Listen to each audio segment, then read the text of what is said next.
Días a todos, bienvenidos. Mi nombre es Horacio Urtiaga y el día de hoy vamos a continuar con nuestra serie de estudios o meditaciones, en verdad, en el libro de los Hechos.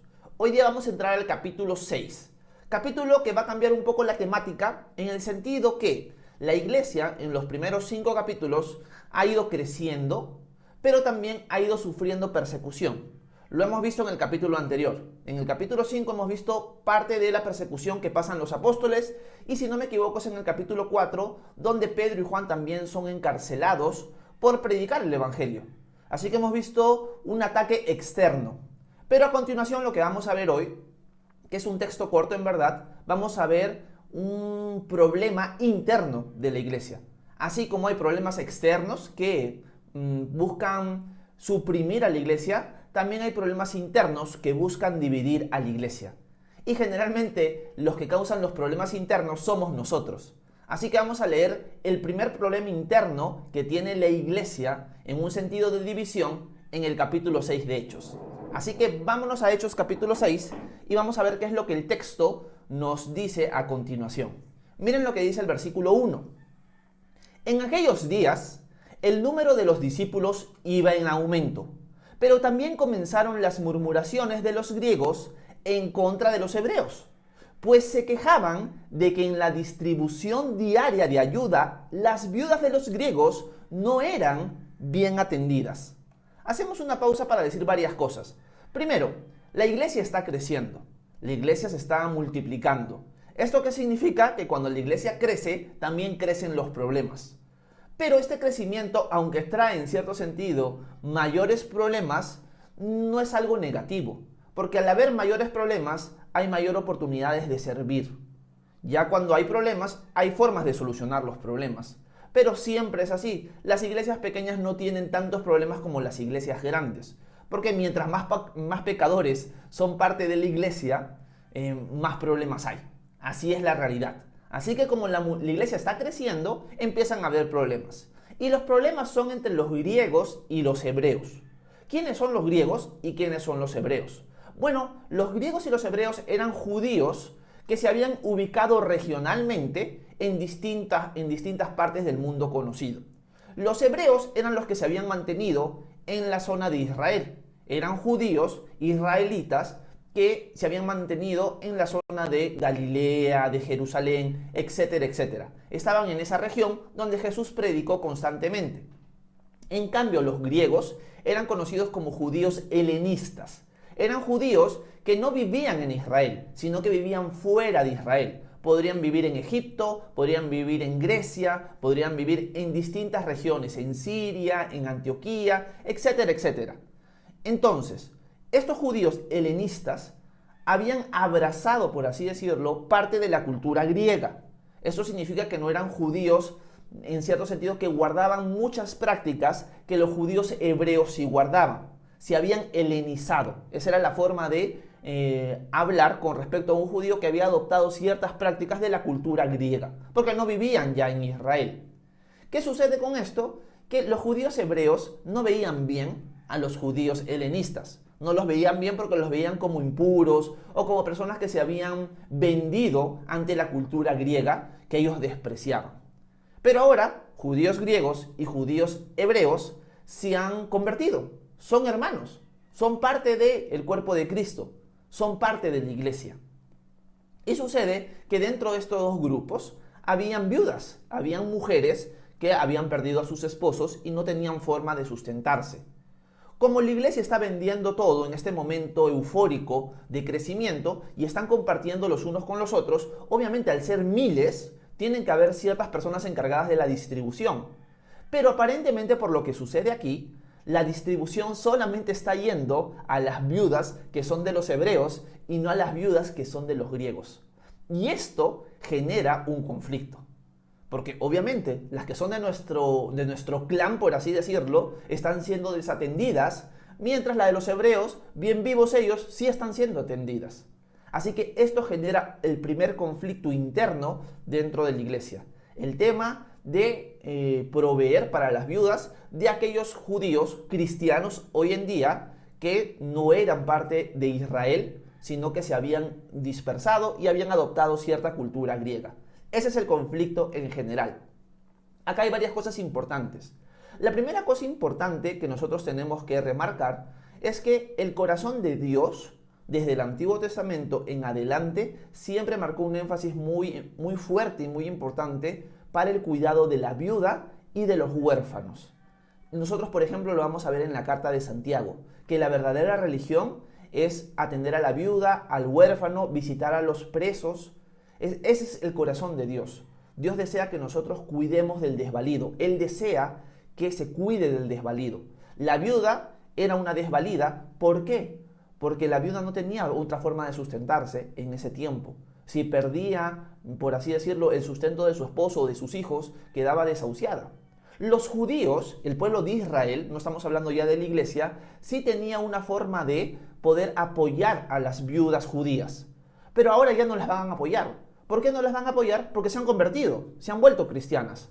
Por lo tanto, era labor de la iglesia poder suplir esa necesidad, no solo de las cristianas, sino de todas en general. Ojo, porque a veces nosotros caemos en el error de querer apoyar solamente al cristiano y no apoyar a la persona que no es cristiana. Una de las cosas que Pablo enseña en las cartas a los Gálatas es que nosotros deberíamos ayudar mayormente o primeramente a los de la familia de la fe, pero eso no quita que podamos ayudar a todos. Por lo tanto, una lección para nosotros esta mañana es entender que el corazón de Dios es muy sensible ante la viuda y ante el huérfano, y que nuestro rol como iglesia debería ser apoyarlos a ellos. Personalmente considero que en mi iglesia local no hay esa ayuda. Yo veo que esa es una área donde nosotros estamos fallando, por así decirlo, porque somos una iglesia que quizás no tenemos buenos recursos económicos, pero deberíamos apuntar a adoptar o a crecer en esa área y poder ser parte de la ayuda a la comunidad con respecto a sobre todo los huérfanos, porque donde yo vivo hay un albergue, así que deberíamos buscar maneras en las cuales podríamos apoyarlos a ellos. Una cosa que también ha cambiado mucho en el mundo es que hoy en día los que se encargan de los albergues de huérfanos y de ancianos es el Estado. Inicialmente no fue así. Inicialmente ese fue el rol de la iglesia. La iglesia le ha cedido su deber al Estado y eso en cierto sentido está mal. Es nuestro deber como cristianos velar por las viudas, velar por los huérfanos, velar por los desvalidos, por los necesitados de nuestra sociedad. Y eso es algo que la iglesia está haciendo, pero obviamente en el transcurso de este servicio ha habido una disputa, porque ha habido, parece, una falta de equilibrio en el dar, en el apoyar a las viudas.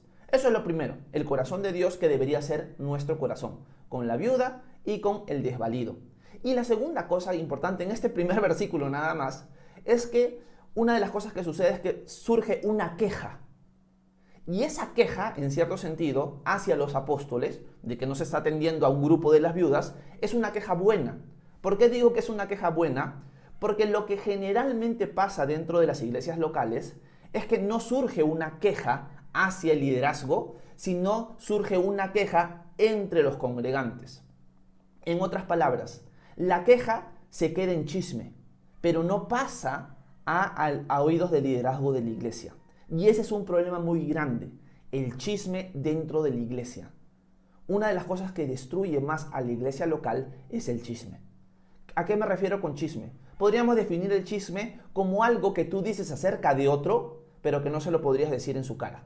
Hablas de otro a sus espaldas, pero no eres capaz de decírselo delante de él. Eso es chisme. Y caemos en chisme, criticamos una cosa, criticamos otra, pero no llevamos el problema a que se solucione. La iglesia en este momento, en Hechos capítulo 6, sí busca la solución. Mira, eso está pasando, vamos a hablar con el liderazgo. Vamos a hablar con los apóstoles para que ellos solucionen el asunto. Si tú tienes esa práctica en tu iglesia local, estás en buen camino. Pero si tu práctica es ver algo que está mal o algo que capaz tú no estás de acuerdo y hablarlo entre los hermanos nada más y no transmitirlo al liderazgo de la iglesia y dejarlo como un chisme, estás haciéndole daño a la iglesia. Y deberías arrepentirte y cambiar de actitud. El chisme no trae nada bueno. El chisme destruye el cuerpo de Cristo. Por lo tanto, si tú eres parte del chisme, le estás haciendo mucho daño a la iglesia y estás pecando. Así que deberías arrepentirte. Y a veces nosotros quizás no somos la persona que inicia el chisme, pero nosotros somos parte cuando prestamos oídos y cuando entramos a la discusión y lo fomentamos. A veces otra persona es la que inicia, pero lo que debemos hacer es, un ratito, pero ¿has hablado con la persona? Si tienes este problema, ¿has hablado con ella? No, te lo estoy contando a ti para que ores. Ahí empieza todo el problema. Y ahí empieza el chisme. Así que nosotros podemos ser parte de ese pecado, iniciándolo o también fomentándolo, prestándole oído. Así que tenemos que tener mucho cuidado con el chisme.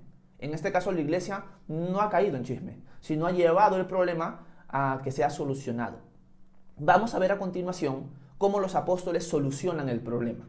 Vamos a verlo a continuación, vamos a ponerlo en pantalla y vamos a ver el versículo 2 en adelante. Dice lo siguiente: entonces los 12 convocaron a todos los discípulos y les dijeron: no está bien que desatendamos la proclamación de la palabra de Dios por atender a las mesas. Así que, hermanos, busquen entre todos ustedes a 7 varones de buen testimonio que estén llenos del Espíritu Santo y de sabiduría, para que se encarguen de este trabajo. Así nosotros podremos continuar orando y proclamando la palabra. Bueno, los apóstoles reúnen a la multitud y les dicen: miren, nosotros no podemos dejar el ministerio de la palabra, no podemos dejar de enfocarnos en la palabra de Dios para servir a las mesas. Así que lo que recomendamos es que ustedes seleccionen a 7 personas, a 7 varones llenos del Espíritu Santo y de sabiduría, para que nosotros los nombremos, por así decirlo, para que ellos se encarguen de servir a las mesas. ¿A qué se refiere con servir a las mesas? Se refiere a la distribución de alimentos para las viudas. Eso era, y también para la administración económica, porque acuérdense que entraba también dinero y eso se tenía que administrar para sustentar a la congregación que cada vez está creciendo más y más, que son miles. Bueno, los apóstoles toman esa decisión y dicen: nosotros tenemos que dedicarnos a la oración y a la palabra de Dios. Ese debería ser nuestro enfoque, dicen los apóstoles. Acá surgen varias cosas importantes para meditar esta mañana. La primera es que a veces podemos pensar un ratito. O sea, los apóstoles en buena cuenta están diciendo: miren, nosotros tenemos que dedicarnos a la palabra, no podemos estar haciendo estas tonterías. Podría entenderse así. Y la verdad es que no es así. Lo que los apóstoles están queriendo decir es lo siguiente: Dios nos ha llamado a un servicio. Y el servicio es el servicio de orar por ustedes y enfocarnos en la palabra de Dios, en la instrucción y en estudiar. Nosotros somos siervos, pero la forma en la que nosotros servimos es esta. Esa es la forma en la que Dios nos ha llamado. Nosotros con eso no estamos diciendo que no podríamos servir las mesas, sino que tenemos que enfocarnos en lo excelente. Y acá hay una lección muy importante para nosotros. Todos somos siervos. Por lo tanto, no es que los apóstoles estén diciendo: nosotros no podemos servir las mesas porque nosotros somos de una mayor categoría, ¿no? Nosotros somos de la alta alcurnia espiritual y ¿cómo vamos a hacer algo tan bajo como servir las mesas? Muchas iglesias han caído en este error. ¿A qué me refiero? Que los líderes de la iglesia, sobre todo el pastor, no puede hacer nada servicial porque eso lo hace menos.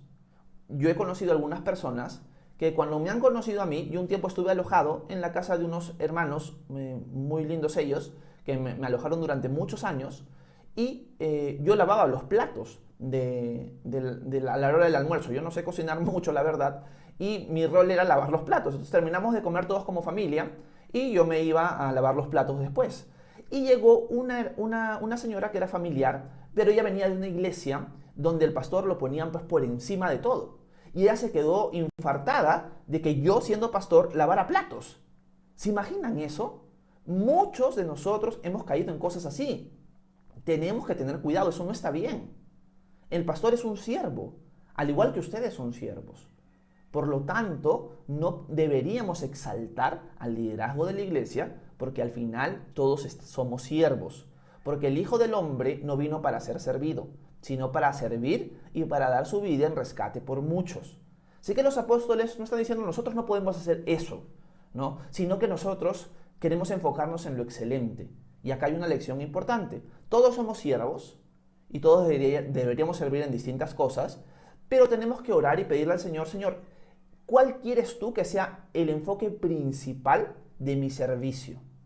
¿Qué es lo que tú quieres que yo haga específicamente? Porque podemos hacer un montón de cosas y esas cosas que hagamos están bien, son buenas. Pero la cosa específica que Dios quiere que tú hagas, esa es la excelente. Podemos hacer un montón de cosas y son buenas, pero tenemos que enfocarnos en lo excelente. ¿Y a qué me refiero con eso? Es que Dios nos da un llamado a cada uno de nosotros. Yo puedo hacer distintas cosas, pero una de las cosas que Dios ha puesto una pasión en mí y que Dios me usa en cierto sentido es en enseñar la palabra de Dios. Sé que yo puedo servir en distintas cosas, pero me voy a enfocar principalmente en el estudio de la palabra y en enseñarla. Ese es el enfoque principal dentro de mi servicio, que lo hago por amor. Así que ese debería también ser un enfoque correcto en cada uno de nosotros. Todos somos siervos. Podemos limpiar baños, podemos servir a los demás, pero siempre buscando qué es lo excelente que Dios quiere que yo haga. ¿Cuál es el enfoque principal de mi servicio? Y en el caso de los apóstoles, en este momento, es el ministerio de la palabra y la oración. O podríamos ponerlo al revés, porque el orden es importante. Es la oración y el ministerio de la palabra. Por lo tanto, el liderazgo tiene que tener como enfoque orar por la iglesia local, tener una vida muy fuerte de oración y además enfocarse en la palabra de Dios. Es el enfoque principal, que en grandes rasgos es de liderazgo, pero también en pequeños rasgos, por así decirlo, es de cada uno de nosotros. Podríamos decir que nuestro enfoque principal en nuestro día es pasar tiempo con el Señor en oración y también estudiar la palabra de Dios. Es algo muy importante. Así que ahí lo que tenemos que tener es prioridades en nuestro servicio. Podemos hacer de todo, podemos servir en todas las cosas. No eres menos cuando estás sirviendo. Y eso tienes que tenerlo claro. Si tú te ofendes cuando alguien te podría pedir limpiar un baño de la iglesia, hay un problema en tu corazón. Porque Dios nos ha llamado a ser siervos y Él nos dio el ejemplo. Así que seas el pastor, seas un líder, seas una persona cristiana que viene y ama a Dios, no deberías ofenderte porque alguien te pide limpiar un baño. Más bien, quizás debería ser la iniciativa que tú deberías tener muchas veces. A veces nosotros queremos ser servidos y no servir. Y eso está mal. Así que tenemos que examinar nuestro corazón, cómo está con respecto a nuestro servicio. Y adicional, ya yendo a terminar esta meditación, me gusta porque cuando los apóstoles dicen, miren, nosotros tenemos que dedicarnos a la palabra de Dios y no podemos estar sirviendo las mesas. Por favor, escojan 7 hombres llenos del Espíritu Santo y de sabiduría para encargarles esta misión. Me gusta porque ellos me están diciendo, escojan 7 hombres que sean muy buenos en la administración, ya que ellos tengan una muy buena administración, sean capos, hábiles en matemáticas, para encargarles esta misión. No. Ellos se enfocan en el carácter antes que en la habilidad. Y así debería ser con nosotros. Uno de los enfoques que nosotros deberíamos pedirle al Señor que cambie no es tanto nuestra habilidad, sino es nuestro carácter. Y es igual para los requisitos de alguien que quiere ocupar un cargo de liderazgo, por así decirlo, en la iglesia. Puede ser muy buen maestro, pero de nada sirve que esta persona sea muy buen maestro si su carácter es una desgracia, si su carácter no refleja a Cristo. Lo principal para tener un buen servicio al Señor es el carácter que tú tienes. Por lo tanto, los apóstoles dicen, busquen 7 hombres no hábiles en la administración, sino llenos del Espíritu Santo y de sabiduría. Su vida demuestra la vida que refleja a Cristo. Ese es el requisito, por así decirlo. Así que nuestro enfoque debería estar no tanto en nuestras habilidades, sino en nuestro carácter. Preguntémonos, ¿qué carácter tengo yo? ¿Mi carácter refleja el de Cristo? ¿O mi carácter refleja a alguien cascarrabias, alguien orgulloso, alguien que no sirve? Bueno, si el carácter que tengo es ese, cascarrabias, orgulloso y que no sirve, hay un problema en mi corazón. Primero, no me estoy entregando al Señor completamente, ni estoy reconociendo que tengo ese problema. Y tengo que decirle al Señor, Señor, mata ese viejo hombre que hay en mí. Mata ese corazón orgullo, rompe ese corazón de piedra y conviértelo en un corazón de carne. Porque muchas veces en las iglesias locales sucede eso. Estamos llenos de gente orgullosa y los líderes lamentablemente caen en eso. O son puestos en una posición de liderazgo ya teniendo testimonio de que no son hombres llenos del Espíritu Santo ni de sabiduría, sino que son todo lo contrario. Pero como son hábiles en lo que hacen, los ponen. Y ese no es el enfoque correcto. Yo conozco, y es más, podría decir que tengo en mi iglesia local a una persona que es muy hábil entendiendo la palabra de Dios y comunicándola, pero es inmaduro en su fe. Por lo tanto, si yo lo pusiera a enseñar, le estaría haciendo daño. Por lo tanto, tenemos que orar para que el Señor pula su carácter y cuando el carácter esté pulido y refleja a Cristo en esas áreas, poder darle la oportunidad de servir. Pero no es al revés. Y eso es una lección para cada uno de nosotros. Bueno, terminemos el texto para ver qué es lo que la iglesia responde. Veamos el versículo 5 en adelante. Dice: esta propuesta fue del agrado de todos los creyentes, y eligieron a Esteban, que era un varón lleno de fe y del Espíritu Santo, y a Felipe, Prócoro, Nicanor, Timón, Parmenas y Nicolás, un prosélito de Antioquía. Luego los llevaron ante los apóstoles y oraron por ellos y les impusieron las manos. Conforme crecía el conocimiento de la palabra del Señor, se multiplicaba también el número de los discípulos en Jerusalén y aún muchos de los sacerdotes llegaron a creer. Terminamos diciendo lo siguiente: se escogen a 7 hombres. Uno de ellos es Esteban, del cual vamos a hablar el día de mañana. Y hay otro adicional que se llama Felipe, que lo vamos a ver en los siguientes capítulos también. Pero son hombres llenos del Espíritu Santo. Se escogen a 7, lo más probable es porque cada uno tenía un rol en cada uno de los días de la semana, los 7 días de la semana, pero es una suposición nada más. Pero ahora estos hombres van a servir a las mesas, son hombres que tienen el carácter de Cristo y la iglesia ahora está en armonía. ¿Por qué está en armonía? Porque hubo un problema, como siempre los va a haber en toda familia. Pero ese problema no quedó en el chisme, sino se solucionó. Y para solucionarse, se tuvo que reconocer primero el problema y comunicarlo a aquellos que tienen la capacidad o que tienen la autoridad de solucionar los problemas. Y ese es el orden correcto dentro de nuestras iglesias locales. Así que terminemos de la siguiente manera: cuidado con el chisme. Tengamos mucho cuidado con el chisme. Segundo, enfoquémonos en el llamado que Dios nos ha dado. Seamos excelentes en las cosas que Dios ha puesto en nuestro corazón. Recordemos todos que somos siervos, que hacer algo que para la sociedad es de baja categoría no debería ser lo mismo para nosotros. Para nosotros hemos venido a servir como nuestro Señor sirvió y lavó los pies de sus discípulos. Y por último, nuestro enfoque principal para el liderazgo y para nuestra vida debería ser un cambio de carácter, que reflejemos a Cristo. Y ese es el fruto del Espíritu. Y el fruto del Espíritu brota en nosotros cuando permanecemos en Cristo y Él en nosotros. Por eso Jesús dijo: yo soy la vid y ustedes son las ramas. El que permanece en mí, como yo en Él, dará mucho fruto. Separados de mí no pueden ustedes hacer nada. Así que esa es la lección para nosotros esta mañana. Espero que los haya edificado, espero que los haya hecho pensar, meditar un poco y examinarse también. Y si tienen alguna duda, alguna pregunta, algún comentario de este texto o de algún pasaje en la Escritura o alguna duda de Dios, háganmelo saber en la sección de comentarios, que a continuación lo voy a leer.